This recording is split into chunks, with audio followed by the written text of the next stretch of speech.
Hi, and welcome to Therapy Explained. My name is Deniss. I'm the therapist of color for people of color and your very own mental health cheerleader. I post videos about all things mental health because I believe that mental health information should be free and accessible to everyone. If you agree and would like to help spread the word, make sure to subscribe and share this video.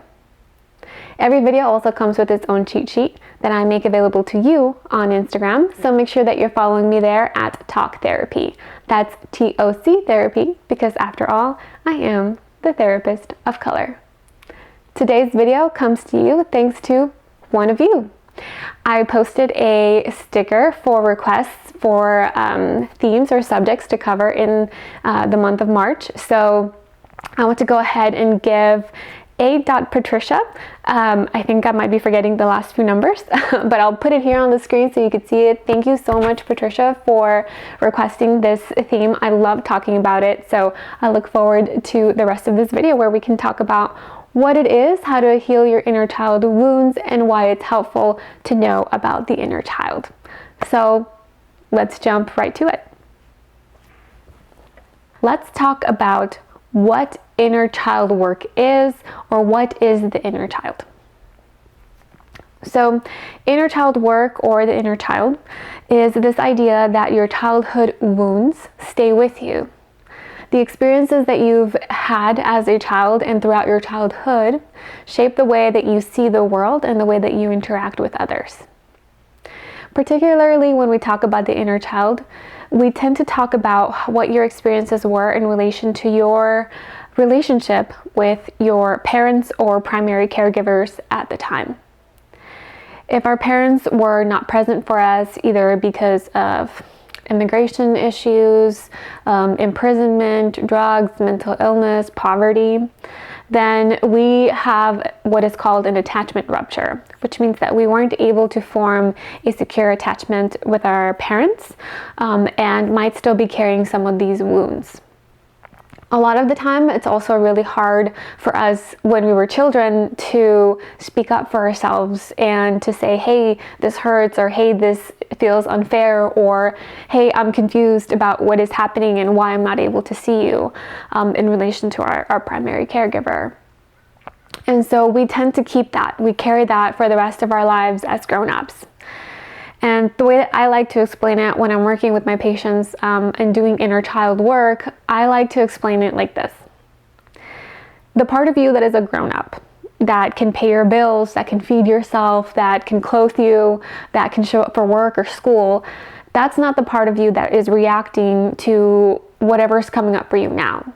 If you're feeling, if your attachment style is being triggered, if you're feeling anxious, if you're feeling insecure in relationship to your personal relationships, romantic relationships, or relationships at work, that might not be the part of you that is reacting. The part of you that's reacting is the inner child.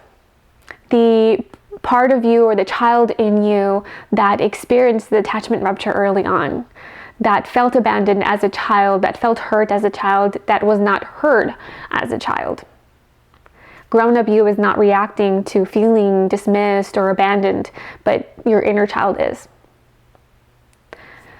So now that we know what inner child work is and kind of what the theory of it is and what we're working with when we talk about inner child work, I want to share with you about why that's important. The reason that doing inner child work is important and understanding your inner child is important is because it gives us a different perspective to look at our relationships through. So if I'm aware that grown-up me knows that I can pay my bills and that I do my job well, I might still be triggered if a supervisor gives me negative feedback, or I might still have a hard time giving presentations or pitching ideas, or letting my boss or manager know that I might be late for something, or letting my teacher know that I don't understand something.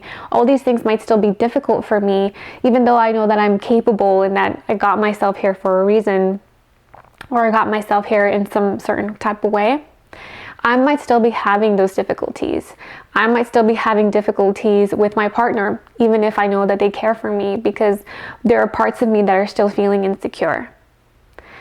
And if I look at it through the perspective of the inner child, I can be kinder to myself and understand it's not that I'm crazy or that I'm broken or that there's something wrong with me, but that based on my experiences as a child, I'm going to be very obviously, and it just makes sense that I'm going to be reacting this way to what is happening for me. So we can be kinder to ourselves, we can get a better understanding of ourselves, and it also gives us an avenue to be able to heal that part of ourselves.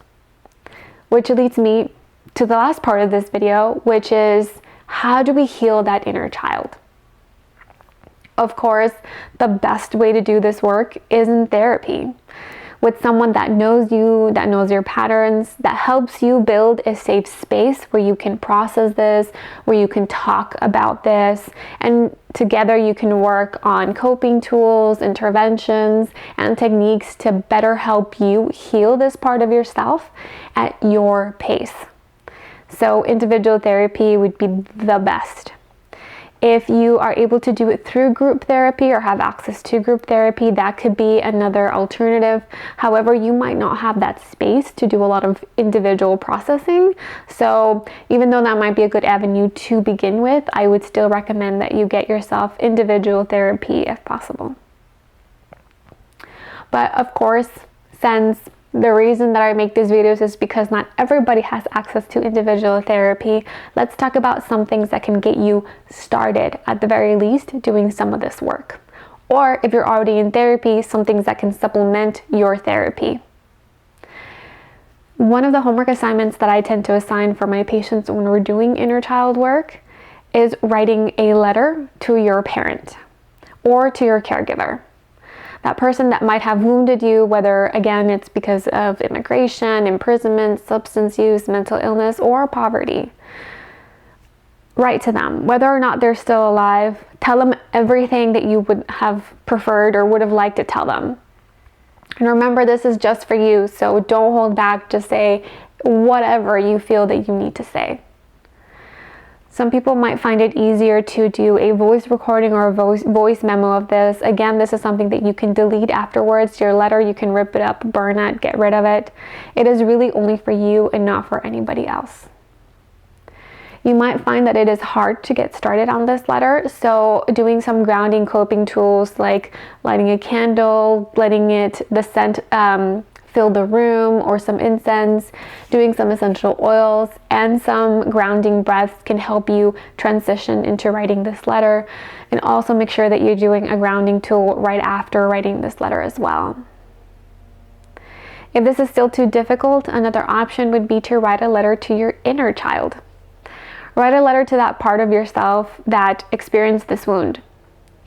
If you were 5 years old when your parents had to come to the US and there was that attachment rupture, write a letter to that child. What would they have wanted to know? If you were, 13 years old when your dad left because he was deported or because he was imprisoned or because your parents got a divorce or whatever the case may be, at whatever age you were when you experienced that wound, write that letter to that child and tell them all the things that you would have wished a grown-up would have told you. Again, these letters can be a little bit difficult, which is why I recommend that you're doing this while you're also in therapy. Your therapist can help you develop a safe space, process it, and hold that space for you to help you put yourself back together afterwards. One last note about the inner child work is that what I really want you to keep from this is that inner child work helps us be more compassionate with ourselves. When you find that you're repeating the same pattern, whether that's in a romantic relationship, going back to a relationship that is not healthy for you, or self-sabotaging at work or at school or doing other tasks, remember that it isn't grown-up you, that it's child you who's reacting to some of these things. There's something coming up for you that is making it hard to get past these barriers. So be kind to yourself and talk to yourself like you would a child, right? You wouldn't say, oh, you're so dumb, you're so broken, what's wrong with you, to a 5-year-old. So don't say that to yourself. So let's review before we go. What is inner child work? it is the idea that the wounds from our childhood, we still carry those. If we experience an attachment rupture with a caregiver or with a parent, that is still something that is a part of us. I like to explain it like the fact that the grown-up you is not the one that's reacting to a lot of the triggers, but that it is the inner child in you that is reacting to these triggers. It's helpful to know this because it gives us a different perspective to look at your behaviors through. It can also help build self-compassion by learning how to talk to yourself as if you were a child. Not in a condescending way, but again, more in a compassionate way. A good way to start healing these wounds is to write these letters to either your parent or caregiver, or to the you that you were at the time that you experienced this wound. It can be hard, so make sure that you're using some grounding coping tools. And of course, as always, it is best to do this with the support of a therapist. So if you are looking for a therapist, I will leave some links down below for some directories if you're looking to find a therapist. As always, your cheat sheet is already available to you on Instagram, so make sure that you hop on there. But before you do, go ahead and give this video a like. It could really help me a lot.